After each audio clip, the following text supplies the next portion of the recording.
লোহার পাতে হাতুড়ির টুংটাং শব্দে কঠিন ব্যস্ত সময় পার করার কথা থাকলেও আশানুরূপ তেমন কোনো ব্যস্ততা দেখা যাচ্ছে না কামারপল্লীগুলোতে।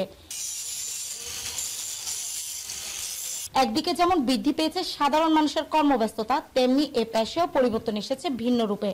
কামারির পরিবর্তে অলিগলিতে হাতের নাগালেই মিলছে এখন এই পেশার ভিন্ন রূপ। 20 টাকা থেকে শুরু করে 50 টাকা পর্যন্ত নেয় এক একটা ছুরি দাবটি ধার দিতে। আগের দুমদাম বাইরেছে, বাইরে আর বসিয়ে দিছে, এটা দিন গেছে, এই দিন আছে, এখন সব আড্ডায়। অন্যদিকে লাখ লাখ টাকা পুঁজি দিয়ে কামারিরা ব্যবসায় আনতে হচ্ছে পরিবর্তন, তাতেও মিলছে না তাদের কাঙ্ক্ষিত আশা।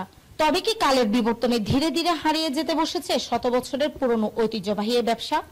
আমরা কিন্তু এখন বহুত কষ্টে আছি, দুঃখে আছি বলতে আমাদের যে পরিশ্রম এর মধ্যে আমাদের হয় না। বর্তমান সময়ে বলি খেলার মেলা, বাণিজ্য মেলা সহ চীনা প্রযুক্তির আধুনিক সব ধারালো ছুরি চাপাতির চাহিদা বাড়ার কারণে প্রায় বন্ধ হওয়ার পথে কামারিদের আয় রুজি রোজগারের এই পথটি। মেলা, বলি খেলার, বৈশাখী মেলা, এসব এগুলো কারণে ব্যবসাটা আমাদের খুব খারাপ হয়ে যাচ্ছে। বিকল্প হিসেবে এখন অনলাইনে আপনার সবকিছু, স্টিল ছুরিগুলো, চায়না ছুরিগুলো, তারপর অনলাইন বডি, এইসব এগুলো কারণে আমাদের আর বাড়ি গিয়ে কতগুলো সাম দেওয়ার চলে আসছে, এসব এগুলো কারণে আমাদেরকে এখানে আর আসা হয় না, কাস্টমার আর এখানে আসে না। নিত্য প্রয়োজনীয় সকল পণ্যের পাশাপাশি জ্বালানি কয়লা সহ নানা কাঁচামালের দাম আগের তুলনায় অনেকাংশ বেড়ে যাওয়াতে বিপাকে পড়তে হচ্ছে।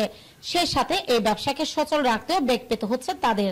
এদের ব্যবসা তো এরকম চলতেছে না, কারণ চাইনিজ সবই চাইনা জিনিস বাইরে গেছে, এখন এই জন্য কাস্টমার এখন কম। কুরবানি ঈদকে সামনে রেখে হাতে গোনা যে কজন ক্রেতা আসেন তাদের কথা মাথায় রেখে টুকিটাকি কাজ চালিয়ে যাচ্ছেন কামাররা। শামীমা আফরিন, দৈনিক অর্থনীতি।